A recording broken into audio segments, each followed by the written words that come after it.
मेरे प्यारे विद्यार्थी जी, कैसे हैं आप लोग। उम्मीद करते हैं कि आप लोग अच्छे होंगे। और आज हम लोग एक नए सफर की शुरुआत कर रहे हैं। तो आइए हम लोग अपने सफर को आगे बढ़ाते हैं। हम लोगों को आज पढ़ना है प्रकाश की विशेषता। क्या पढ़ना है? प्रकाश की विशेषता। सबसे पहले हम लोगों ने प्रकाश के बारे में पढ़ा था पिछले क्लास में, और यहाँ प्रकाश की विशेषताएं पढ़ना है हम लोगों को। सबसे पहले है कि प्रकाश सीधी रेखा में गमन करती है। ये गमन करने का क्या मतलब होता है? तो गमन करने का मतलब होता है चलना। गमन का मतलब क्या होता है? चलना। तो प्रकाश हमेशा सीधी रेखा में चलना पसंद करती है या सीधी रेखा में चलती है। सेकेंड है, प्रकाश विद्युत चुंबकीय तरंग है। प्रकाश कैसा तरंग है? तो प्रकाश विद्युत चुंबकीय तरंग है। प्रकाश कैसा तरंग है? तो प्रकाश विद्युत चुंबकीय तरंग है। नेक्स्ट है, प्रकाश एक ऊर्जा का रूप है जो हमेशा नेचुरली और मैनमेड सोर्सेज में पाया जाता है। नेचुरली सोर्स कहने का मतलब हुआ कि प्राकृतिक स्रोत, और मैनमेड स्रोत कहने का मतलब हुआ कि मानव निर्मित स्रोत। जिसको मानव ने खुद से बनाया हो अपने आवश्यकताओं के लिए, उसे मानव निर्मित स्रोत कहते हैं। उसके बाद है, प्रकाश की चाल सबसे अधिक निर्वात में होती है। प्रकाश की चाल सबसे अधिक कहाँ होती है? निर्वात में होती है। यहाँ से क्वेश्चन पूछ लिया जाता है कि निम्नलिखित में प्रकाश की चाल सबसे अधिक किसमें होती है? तो प्रकाश की चाल सबसे अधिक निर्वात में होती है। कितना होती है प्रकाश की चाल निर्वात में? तो 3 × 10⁸ मीटर पर सेकेंड।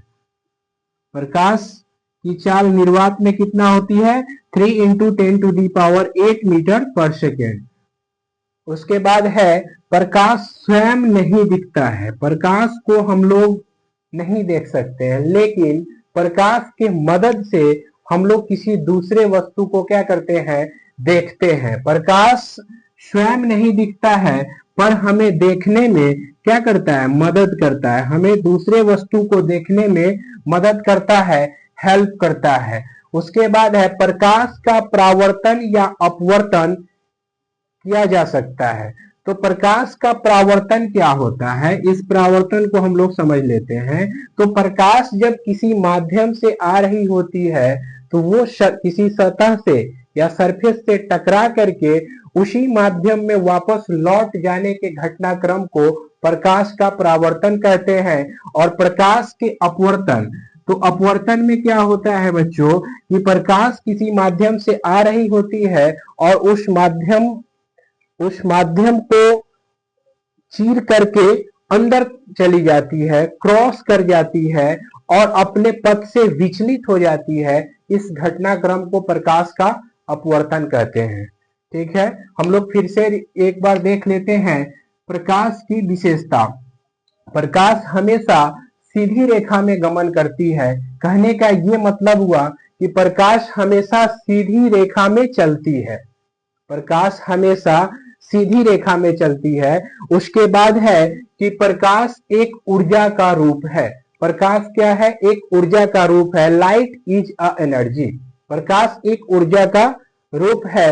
और प्रकाश की चाल निर्वात में सबसे अधिक होती है। प्रकाश की चाल निर्वात में क्या होती है? सबसे अधिक होती है। तो ये क्वेश्चन पूछा जा सकता है कि प्रकाश की चाल निर्वात में कितना होती है? तो प्रकाश की चाल निर्वात में 3 × 10⁸ मीटर पर सेकेंड होती है। नेक्स्ट है, प्रकाश स्वयं दिखता नहीं है, लेकिन हमें किसी वस्तु को देखने में मदद करता है। प्रकाश स्वयं दिखता नहीं है, लेकिन हमें किसी वस्तु को देखने में मदद करता है। कहने का मतलब हुआ कि प्रकाश को हम लोग देखते नहीं है, प्रकाश स्वयं नहीं दिखता है, लेकिन प्रकाश के माध्यम से, प्रकाश के द्वारा हम लोग किसी दूसरे वस्तु को क्या करते हैं? देखते हैं। अगर प्रकाश नहीं होता, लाइट नहीं होता, तो हम लोग किसी वस्तु को नहीं देख पाते। एक इसमें और पॉइंट होना चाहिए कि प्रकाश को गमन करने के लिए किसी माध्यम की आवश्यकता नहीं होती है। प्रकाश को गमन करने के लिए किसी माध्यम की आवश्यकता नहीं होती है। प्रकाश को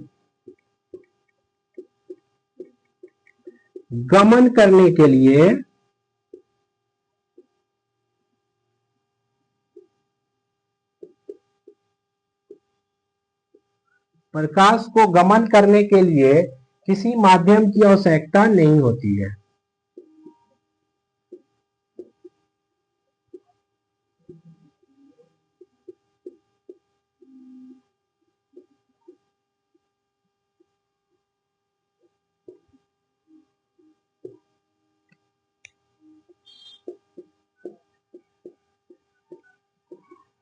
क्या है? प्रकाश को गमन करने के लिए यानी प्रकाश को एक जगह से दूसरे जगह जाने के लिए किसी माध्यम की आवश्यकता नहीं होती है।